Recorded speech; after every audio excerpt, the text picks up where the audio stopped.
Shalom. Hari ini kita akan renungkan 2 Tesalonika pasal 1, teksnya ayat 6 sampai 12. Saya sudah bagi dua paragraf. Paragraf yang pertama ayat 6 sampai 9. Allah akan membalaskan penindasan kepada mereka yang menindas jemaatnya dan untuk memberikan kelegaan kepada jemaatnya yang ditindas. Itulah keadilannya. Paragraf yang kedua ayat 10 sampai 12.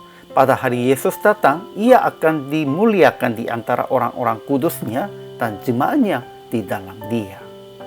Kesimpulannya, Allah yang adil akan mengadili dengan membalaskan penindasan kepada mereka yang menindas jemaat dan untuk memberikan kelegaan kepada jemaatnya yang tertindas.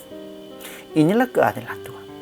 Pada hari Yesus kembali dalam api yang bernyala-nyala dengan malaikat-malaikatnya, orang-orang masih tidak mengenal Tuhan dan tidak menaati kepada Tuhan, mereka akan dihukum mati. Melainkan, semua orang percaya yang cukup sabar sampai hari itu, mereka akan ikut bersama kemuliaan Yesus. Dan ia akan dikagumi oleh semua orang yang percaya. Paulus senantiasa berdoa untuk dilaksanakan hal itu. Ajaran tentang Allah. Pertama, Allah akan membalaskan penindasan kepada mereka yang menindas jemaatnya, akan membalaskan terhadap mereka yang tidak mau mengenal Allah dan tidak menaati Injil Yesus. Kedua, ia akan memberikan kelegaan kepada jemaatnya yang ditindas.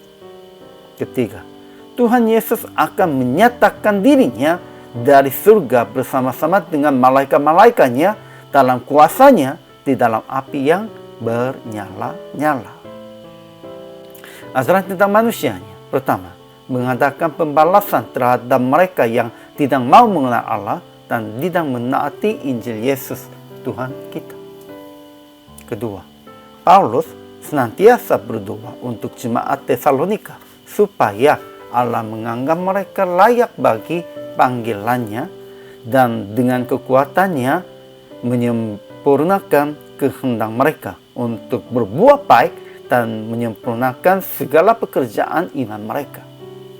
Ketiga, kita akan dimuliakan di dalam Yesus pada waktu ia dimuliakan di dalam jemaatnya. Aplikasinya, pertama, kita harus usaha memberitakan Injil kepada mereka yang tidak mau mengenal Allah dan tidak menaati Injil Yesus sebelum mereka dihukum. Ya, ini penting. Ya, mereka pasti sudah dijelaskan akan dihukum. Kalau begitu, kita hanya biarkan mereka? Bukan. Sudah tulisnya demikian itu karena kita harus memberitakan Injil kepada mereka juga. Kedua, kita harus senantiasa berdoa untuk jemaat supaya mereka bertumbuh secara iman dan Tuhan menganggap mereka layak bagi panggilannya dan dengan kekuatannya menyempurnakan kehendak mereka untuk berbuat baik dan menyempurnakan segala pekerjaan iman mereka.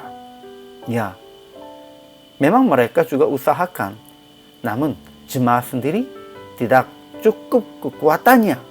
Kita harus berdoa untuk mereka. Dukungan doanya begitu penting. Ketiga, kita harus memuliakan Yesus dengan melakukan kehendak Tuhan. Dan di dalam kemuliaan Yesus demikian itu, kita juga akan dimuliakan. Jadi PR praktiknya, memberitakan Injil kepada mereka yang tidak mau mendengar firman dengan berkata Injil Yesus dan melihatkan hidup kita yang melakukan kehendak Yesus. Pada waktu itu, Yesus akan dimuliakan dan di dalam ini kita juga akan dimuliakan dalam kemuliaan Yesus. Hari ini juga selama melayani, Tuhan Yesus memberkati.